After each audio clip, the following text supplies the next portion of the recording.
몰라라래 그저 몰라. Kau sinilale. Kan thoi bani ani ko.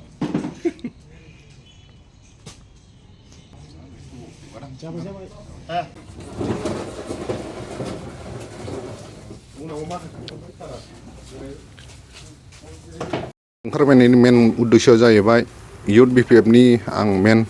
खामानि मावग्रामोन आगोलाव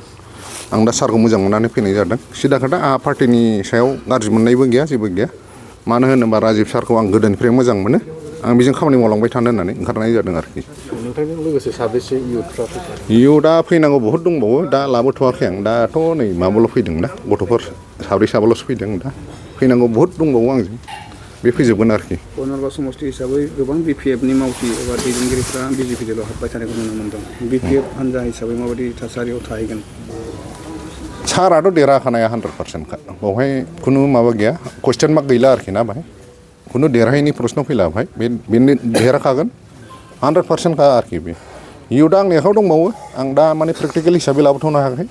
फैगोन बिसोर लासैनो गाबोन समफोरनो लाबोजोबगोन आं बिसोरखौबो आं दोननाय नंला आरोखि बिपिएफखौ बिपिएफ दोलो हिसाबै माबायदि थासारिया दा बर्थमान सम बिपिएफ दोलो हिसाबैथ' दा जेन'बा जोङो पार्टियाव मावबोनाय हिसाबै बुंनो थाङोबा दा जेन'बा पार्टि लेभेलाव माने फाटा लायैखौ नुनो मोन्दों जों जेन'बा वार्कारफोरखौ करेसपन्डेन्स गैलाया बयजोंबो ओमफ्राय जोङो दा सारखौ मोजां मोननानै उफाय गैयाथ' जों सारजों ओंखारनांगोन होननानै सारजों फैनाय जाबाय आरोखि बायद' नोंथाङा रेलवे आसाम पुलिस बेंक टेट बायदि सरकारि साख्रि मावनो गोसो दं नामा एबा नोंथाङा बेफोर बायदि साख्रिनि थाखाय थियारि खालामगासिनो दं नामा नोंथाङा railway Assam police banking SSC Assam direct recruitment TET बायदिनि आनजादखौ खनले होदोंब्लाबो जाफुंसारनायखौ मोननो हायाखै नामा जुदि नोंथाङा railway Assam police banking SSC Assam direct recruitment TET काम रिक्रुटमेन्ट आनजादनि थाखाय थियारि खालामगासिनो दङब्ला नोंथांनि थाखाय लानानै फैदों मोनसे मोजां रादाब लास्ट ईयर से प्रिपरेशन स्टार्ट किया बट कोचिंग ज्वाइन करने के बाद ही मेरा एग्जाम क्लियर हुआ तो मेरा इस साल 3 एग्जाम का प्री क्लियर हुआ सीएचएसएल का प्री क्लियर हुआ फिर आईपीएस पीओ का मेरा प्री क्लियर हुआ है और सीजीएल का भी मेरा प्री क्लियर हुआ है तो अभी मैं मेंस का प्रिपरेशन कर रहा हूँ क'क्राझार सहरनि RNB road ward number 6 Sai Baba मन्दिर एबा एयारटेल अफिसनि साखाथियाव दङ आईबीटी कचिं इनस्टिट्यूटआ आईबीटी कचिं इनस्टिट्यूटआव banking SSC railways defence TET आरो गुबुन सरकारि साख्रिफोरनि आनजादनि कचिं होनाय जायो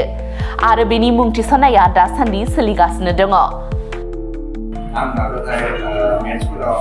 उइकफोर ओमफ्राय दा बाहायनायानो एसे थाबसिन जाबाय आरो बाहाय सीए क्लासबो जायो माने सामफ्राम कारेन्ट एफेयारफोर जानाय बहाबा मा जानाय जिउ मा जानाय बिदिखौ मोनगोन ओमफ्राय रिजनिंफोर इंग्लिश क्लास जाजोबो गासिबो मेरा क्वांट में एक्चुअली खराब था इसलिए मेरा ज़्यादातर एग्जाम में क्वालिफाई नहीं कर पा रहा था और कॉन्फिडेंट भी नहीं जब से मैंने ज्वाइन किया है तब से मैंने क्वांट पे एक्चुअली अभी मैं क्वांट पे अच्छा हूँ और कर भी पा रहा हूँ तो अभी कॉन्फिडेंट भी हूँ और फैकल्टीज भी बहुत अच्छे हेल्प करते हैं बहुत आईबीटी कचिं इनस्टिट्यूटआव मुं थिसननायनि गोबां मुलाम्फाफोरखौ नोंथाङा मोननो हागोन जेरै लो course fees specially daily current affairs classes lifetime membership card weekly 5 to 6 days classes, comprehensive study materials, regular online and offline mock test, Make My Exam app, flexible class timings, doubt clearing session. बेफोर गासै सुबिदाफोरखौ नोंथाङा IBT coaching इनस्टिट्यूटआव मोननो हागोन अब्ला थाबैनो मुं थिसनदो आबुङै मिथिनो थाखाय 9387277188 एबा 91013258449 आव सोलोंनो हागोन